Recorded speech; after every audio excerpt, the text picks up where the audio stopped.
Yes. It's steel. But you can't be any geek off the street.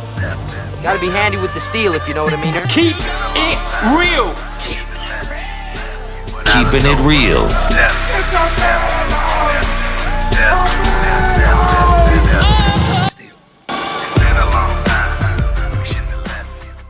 Hello and welcome to the channel. My name is Steven and this is Steel Keeping It Real. So you know what today is. No, you don't, because I'm still a day behind. So I did not do a Mashup Monday yesterday. Just another Mashup Monday. So I'm going to try to do one right now, and I'm going to try to get to my Twanging Tuesday. I've already got the song selected, so I just need to get in front of the camera and listen to the song. Well, we're waiting. So before I get there, This nigga. I was thinking today about classical music. Do you know why? Do you know why? And the reason why was because I kind of feel like as a child, I was kind of indoctrinated into classical music. Explain yourself, mister. Because, you know, when you're trying to get something done as a parent, and a kid's underneath you, the first thing you want to do is go, Well, get away, son. Your father may. and set them in front of the TV. Now that happened to me a lot when I was a kid, and so you sit me in front of cartoons. And in cartoons, subliminally, you're hearing classical music, like this one.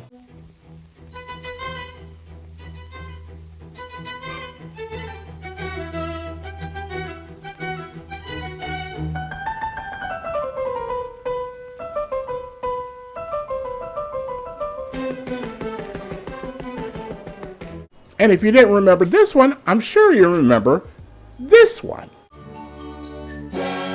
Wabbit twanks. Kill the wabbit, kill the wabbit, kill the wabbit. Kill the wabbit? Now, I hadn't quite become a teenager yet in the 70s, and cut to 1977, and I'm like 8 years old, and the album Saturday Night Fever comes out. Now, I just mentioned Saturday Night Fever the other night, I mentioned Saturday Night Fever the other night because I mentioned Kool and the Gang and the song Open Sesame that they did that was on that album. But there was two other songs that were on that album that actually were revamped classical songs, and one of them was this.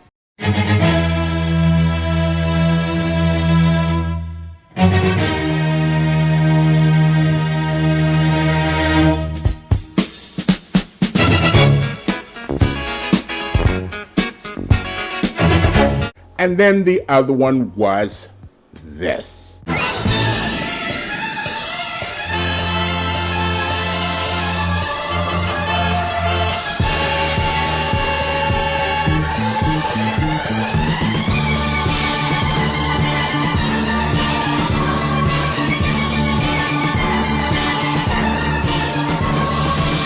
So at that time, we couldn't get away from classical music. You got your cartoons, you got Saturday Night Fever, and then you kind of fast forward to the 80s where some executive somewhere got the bright idea like, hey, that classical music stuff kind of worked really well back in the 70s, and there's not a lot of people around. They're going to go like, hey, I got copyright on that and this and this and that, and all we have to do is just add a little beat. I'm rich, bitch.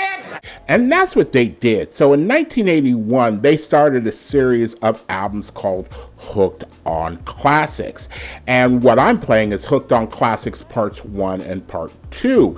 And that's what was released when I lived in the UK. I had no idea what this song did to people back in the United States. I just figured, well, I'm in England, and there's a lot of classical music that just plays everywhere. It almost feels like, when I look back at England, it almost feels like walking through a library and just hearing, classical music. But I heard a lot of classical music in the 80s, particularly because of these particular albums. So Let's take a look at what this particular parts 1 and parts 2, which are only like 5 minutes long when you put them together. Let's see what they did on the charts. Now it's time for a breakdown.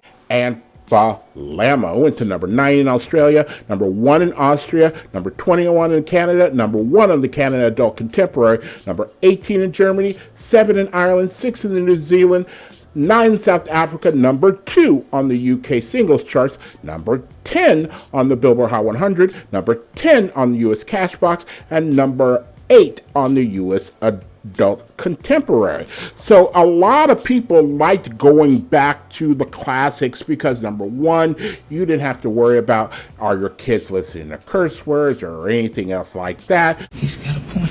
You just didn't have to worry about that with classical music because most of the time they didn't have any words, and if they did have words, they were in a different language like Italian or German or something like that if it happened to be an opera. And then like in 1984 it was really popularized by the movie Amadeus, and then you had Falco's Rock Me Amadeus that came out I believe that same year.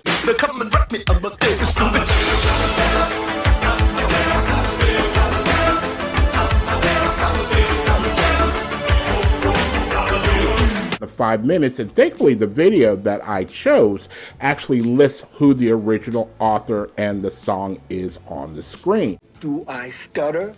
So hopefully that helps you.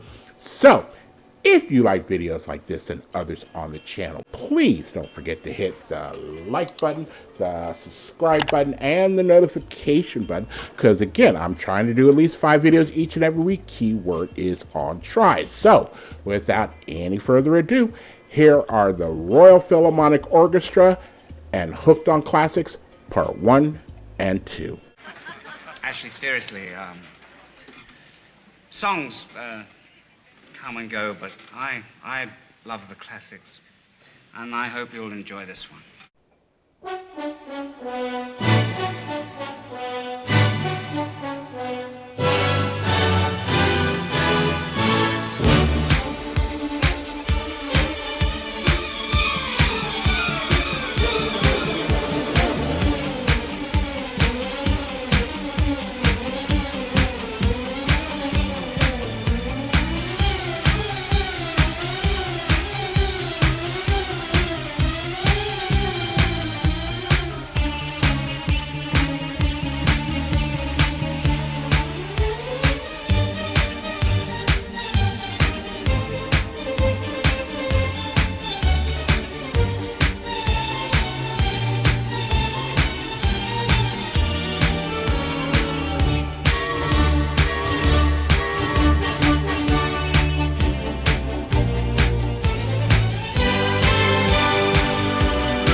You know what? The classic still holds up. They're still good, and I would like it even better. It didn't necessarily need a beat. I mean, we're coming off a time frame where, everybody wanted to dance and get out on the dance floor. But, when you take that beat out, which I think the beat was electronic, everything else is instruments. And you can't really get that these days, having everything being acoustically played, but this is the Royal Philharmonic Orchestra. They pulled it off, and there's a richness about it all. I mean, our current classic music basically is like John Williams or anybody who does a film score, because, in listening to some of these things, it sounded like the Rebel March was getting ready to start. That's how it was. Steven's so stupid. So I still appreciate classical music. I am glad I got a crash course in it as a child, and especially in the early 80s. I don't know a lot of the names of these songs, but I've heard about 95% of the people that were there that it showed me. It's just I didn't know. Well, oh, that's the name of that song. Or, oh, I know that song. That kind of situation. So I'd like to know what you guys think. Do you think classic music is here to stay forever? Do you think this generation could get down on something like this like we did? Let me know about your experiences if you're around when all of this stuff happened, whether it be cartoons or whether it be, dancing on the dance floor. I'd like to know. Leave your comments down below. So if you are still here, I thank you very much for staying tuned. I really do appreciate it. First and foremost, I want you guys to like the videos as much as I like making them for you. After that, all you need to do to help me out with the channel is to like, subscribe, share, and comment. Peace.